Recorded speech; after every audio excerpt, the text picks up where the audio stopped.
What's going on, everybody? We're back with another question. This one says, so Vinny, having not studied any conversational hypnosis, how do you know when it's worked on someone?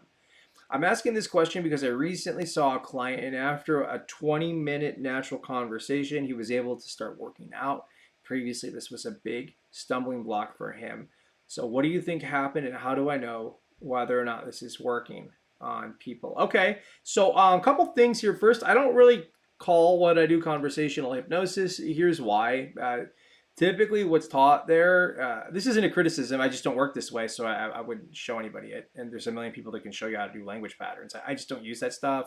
I don't focus on tonality. I literally just want, my goal is to help hypnotherapists develop their hypnotherapeutic instincts. I can't do that if I have you focused on things that aren't your client, right? So that's what I'm trying to do. I want to create a space where you can really start to explore and discover what's really going on with that person in front of you as you do that. What you experienced happened, right? The person, they'll solve their own problem. It's incredible. And it happens so fast. So really good work. How do you know it's working? Well, you know it's working by the result. That's all we care about. We're not measuring phenomena. We're not, that stuff's, it's irrelevant for this type of approach, I would say. It's cool when it happens. I love it. It happens quite a bit. But if you're trying to measure stuff, I'll tell you, when I sort of eschewed all the traditional approaches to working with clients, I started working in this organic way with them. A lot of times I would not think anything's happening, and I might ask for feedback. So what's happening now as you think about all this? And they would appear normal because some of these folks are high achieving execs. They're used to looking a certain way in the public, right? And they'd be like, oh, my head's spinning, it's cloudy, I'm thinking about all these things. They just start to describe, they were almost like using metaphors to try to describe the ways in which their mind was processing information and making new connections. Visually at the time, I don't think I had the sensory acuity to notice that kind of stuff, right? And now it's like I just kind of, you can't not see it. After a while, you do this stuff without thinking about it. It's really, really cool. It comes in cycles and waves. And that's probably a topic for another video. So I think that's probably what happened here too, to your other couple questions, right? It's like, as you're giving that person space to really explore what's going on, they can't help but learn about themselves more. And as they learn about themselves more, they're going to start to understand that problem differently. These things have a nice relationship with each other. So really, we're getting out of the way, which means we don't have to put pressure on ourselves, right? Because it's not about phenomena. It's not about saying the right thing. It's about learning, engaging in a learning process with somebody. And so to the extent we're not trying to lead them anywhere, we're not trying to get them to do any of the things we just talked about, phenomena, etc. Well, what are they going to resist? I'm not doing anything, right? Oh, that's really cool.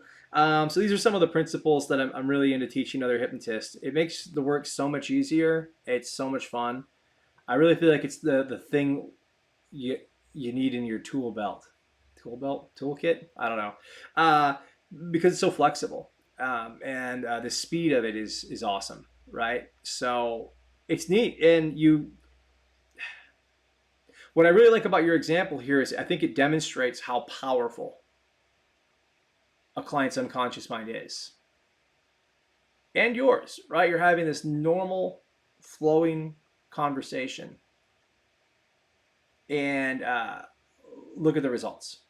It's pretty neat that way. So, so yeah, that's basically what I have to say about all that. I think some folks, when they're working in this way, they might be tempted to start to try to utilize things, like if they do notice phenomena, and like they'll try to start to figure out what it means. And that's not what I mean about learning. It's more about the opportunity for that client to discover it. If you read some of the testimonials I have, they're doing their best to articulate their inner reality. It's always going to be it's going to be off though. Like there's so much meaning and richness and context to the symbols in their mind and all the things they're experiencing.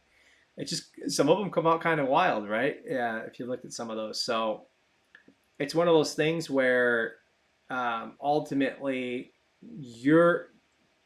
it's about helping them explore themselves more so than anything else, right? And as we do that as hypnotists, we're very skilled at noticing all this really cool phenomena.